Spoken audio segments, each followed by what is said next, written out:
Let's have a look over this question. A ray of light passing through point A, 1, 2, 3, strikes the plane x plus y plus z is equals to 12 at P.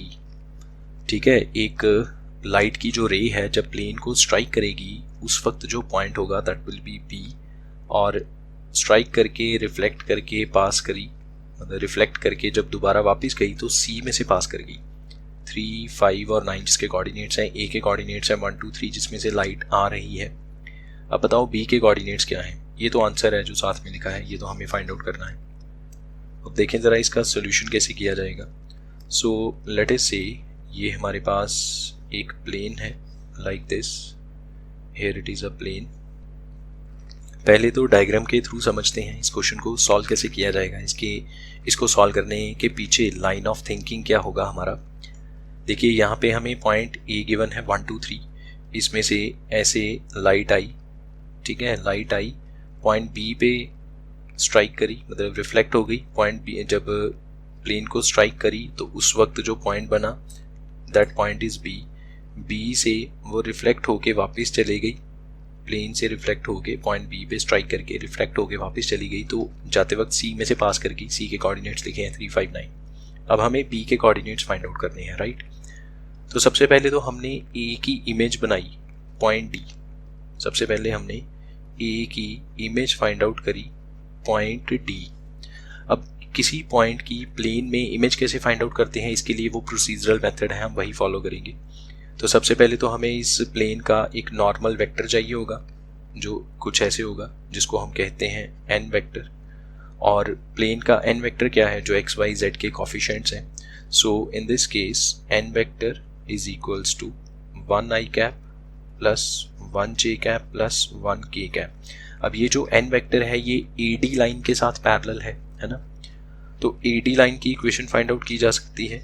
Equation of AD that will be x minus x1। x1 क्या है, जिसमें से line पास करती है, मतलब A point के coordinates, तो x minus 1 bye इसके डायरेक्शन रेशियोज। अब जो n वेक्टर है वो लाइन के साथ पैरेलल है, तो n वेक्टर के जो कंपोनेंट्स है वही लाइन AD के डायरेक्शन रेशियोज हैं। x minus 1 by 1, y minus 2 by 1, z minus 3 by 1।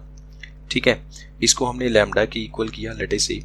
तो लैम्डा के इक्वल करने से हमें एक जर्नल पॉइंट मिल जाएगा इस लाइन के ऊपर। सो एनी जर्नल पॉइंट, और वो पॉइंट होगा ये वाला, लेट अस से ये P मैंने बोल दिया जिसको, ये वो पॉइंट है जो AD लाइन और प्लेन पाए का पॉइंट ऑफ इंटरसेक्शन है। ठीक है, तो यहाँ से मुझे पॉइंट P के कोऑर्डिनेट्स मिलेंगे।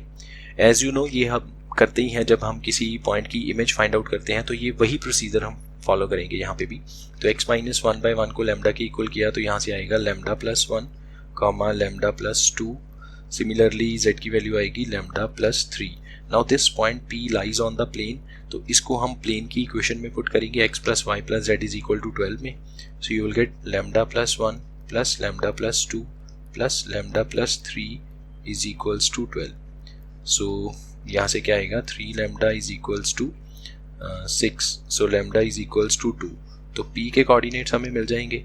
सो P के कोऑर्डिनेट्स लैम्डा की वैल्यू 2 पुट करने से, therefore coordinates of P will be 3, 4, 5। अब ये जो P है, ये D जो इमेज है, इमेज के कोऑर्डिनेट्स लेट अस से अल्फा बीटा गामा। तो ये जो हमारा P पॉइंट है ये A और D का मिड पॉइंट है, A और D का मिड पॉइंट है अकॉर्डिंग टू द कंडीशन। तो A के कोऑर्डिनेट्स हैं 1, 2, 3 और D के कोऑर्डिनेट्स हैं अल्फा बीटा गामा।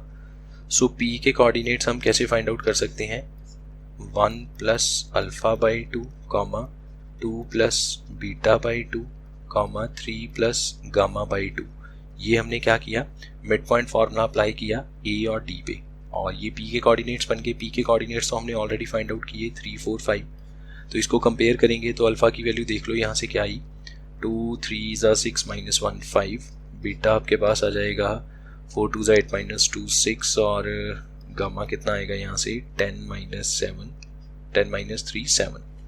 तो ये हमें D के कोऑर्डिनेट्स मिल गए 5, 6, 7। तो मैं यहाँ पे D के कोऑर्डिनेट्स लिख लेता हूँ 5, 6, 7। ठीक है, अब हमें तो फाइनली बी चाहिए। अब कुछ बच्चे ये सोच सकते हैं कि जो बी है वो सी और डी का मिड पॉइंट है, कुछ बच्चे ये सोच सकते हैं, जबकि वो गलत है।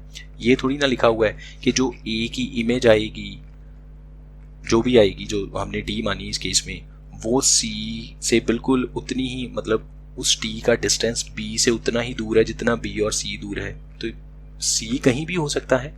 सी जो है that is a point on the reflected ray, तो वो तो कहीं भी हो सकता है। बाई चांस अगर आपको देखने में बी पॉइंट सी डी का मिड लग रहा है तो ये आपकी गलती है, ठीक है। ऐसा नहीं है, बी सी डी का मिड पॉइंट नहीं है। तो अब हम पहले सी डी की इक्वेशन फाइंड आउट करते हैं।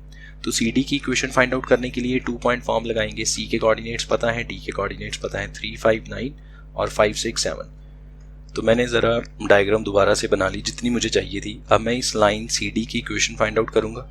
सो equation of C D is 2 point form use करेंगे, x minus 3 by 5 minus 3 2 is equals to y minus 5 divide by 6 minus 5 1 is equal to z minus 9 by minus 2।